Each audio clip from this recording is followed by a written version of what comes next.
Assalamualaikum warahmatullahi wabarakatuh. Selamat pagi, selamat siang, selamat sore, dan selamat malam. Halo semuanya, perkenalkan nama saya Adi Kalisna dengan NIM 44419000114 dari program studi Teknologi Pangan 2019 dari kelas 4C. Di sini saya akan membahas atau mengulang atau mereview analisis kadar air dalam bahan pangan dengan metode fisis. Metode fisis yaitu metode yang saya gunakan adalah metode konstanta dielektrik. Nah,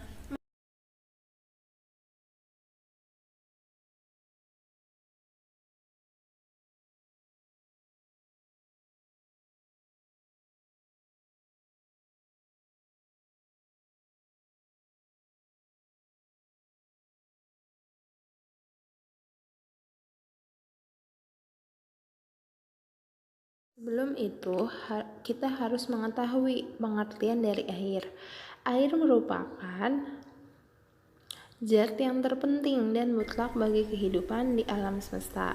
Tanpa adanya air, makhluk hidup seperti manusia, tumbuhan, dan hewan di alam tidak dapat hidup.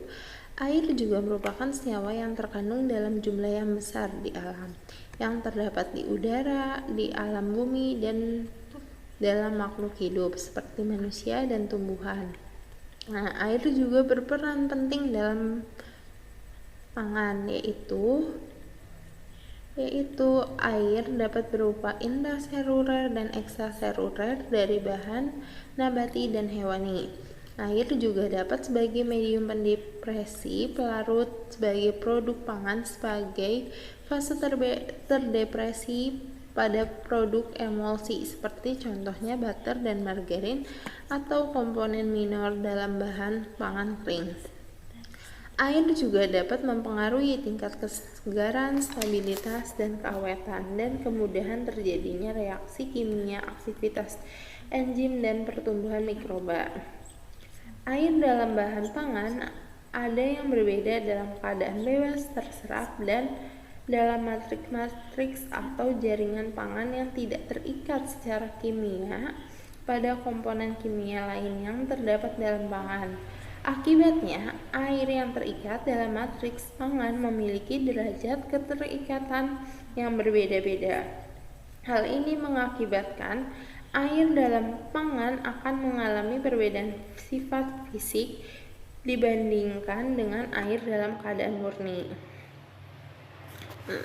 Air tersusun dari dua atom hidrogen H dan atom oksigen yang satu sama lain terikat melalui ikatan kovalen. Struktur molekul air biasanya ditulis dengan lambang H2O.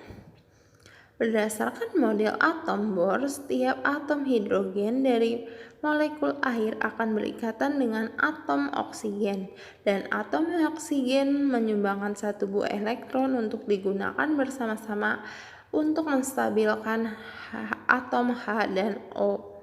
Nah, faktanya yang luar biasa bahwa kadar air dalam bahan pangan akan mempengaruhi kenampakan rasa, tekstur, dan warna. Semua bahan pangan memiliki kadar air yang berbeda tergantung dari bahan pangan tersebut. Tidak mungkin dalam bahan pangan tidak memiliki kadar air. Banyak sekali yang digunakan. Antara lain adalah metode pengeringan dengan cara termogravimetri, kemudian destilasi yaitu termovolumetri, dan metode kimia dan metode fisik dan metode khusus. Pada kali ini topik yang kita bahas adalah metode fisis dengan di konstanta elektrik. Nah, apa sih itu konstanta elektrik? Konstanta elektrik adalah karakteristik dari suatu zat, artinya bahwa setiap zat memiliki karakteristik yang berbeda-beda, sehingga dalam kondisi tertentu memiliki konstanta elektrik pun berbeda-beda dalam suatu bahan pangan. Nah, secara sederhananya terdapat faktor-faktor yang mempengaruhi. Yang pertama ada komponen elektronik. Dari komponen elektronik ini, contoh kita ambil sampelnya adalah sampel terigu.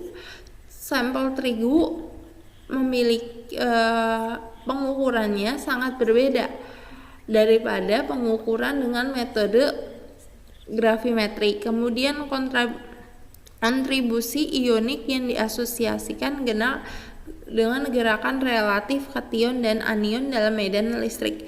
Di sini ada aliran yang bersifat kation dan anion sehingga memberikan pengukuran yang berbeda dalam setiap sampel. Kemudian polarisasi oriental. Nah, polarisasi oriental ini adalah perpindahan panas yang dilakukan secara aliran dengan menggunakan bahan-bahan logam materialnya. Kemudian sumber materialnya ini kadar air dengan konsentrasi yang tinggi akan menyebabkan tidak terbacanya pengukuran pada suatu sampel.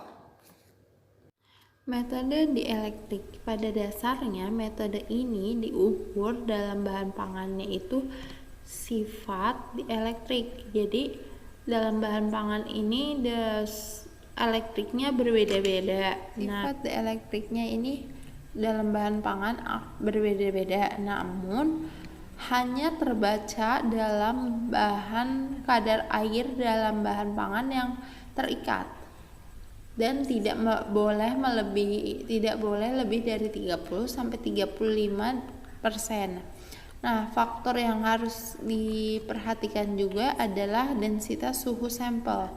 Jadi densitas suhu sampel adalah massa jenis dari sampel tersebut. Dalam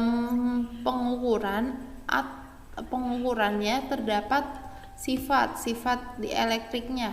Biasanya dielektrik dalam suatu bahan atau sampel pun berbeda-beda.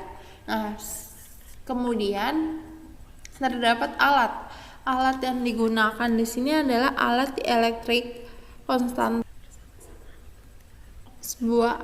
Dia memiliki konduktivitas listrik yang rendah jika dibandingkan logam. Nah, prinsipnya adalah perubahan kapasitator resensi terhadap listrik yang dialirkan pada sampel. Kemudian sebagai contohnya adalah pengukuran dalam sereal gandum. Nah, sereal gandum ini terdapat pati dan protein, di mana pati dan protein ini bernilai 10, yang mana mengartikan bahwa lebih rendah daripada konstanta dielektrik di air. Nah, kadar air dalam sampel kemudian diperoleh dengan pembacaan sinyal pada kondensator yang berbahan logam. Beberapa contoh bahan pangan yang mengandung air terikat atau air yang sulit dikeringkan atau dia mengandung air yang rendah. Yang salah satunya adalah tepung terigu. Tepung terigu memiliki kadar basis basahnya itu 12% dan termaksud dia air terikat. Kemudian ada roti. Roti memiliki kadar kandungan air itu sebesar 35, sedangkan beras 12%, kemudian susu bubuk, kemudian tepung terigu, butter, margarin dan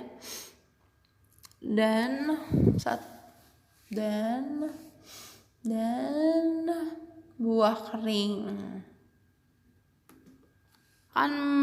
akan menyebabkan kadar air itu semakin banyak, atau sebaliknya semakin sedikit kadar air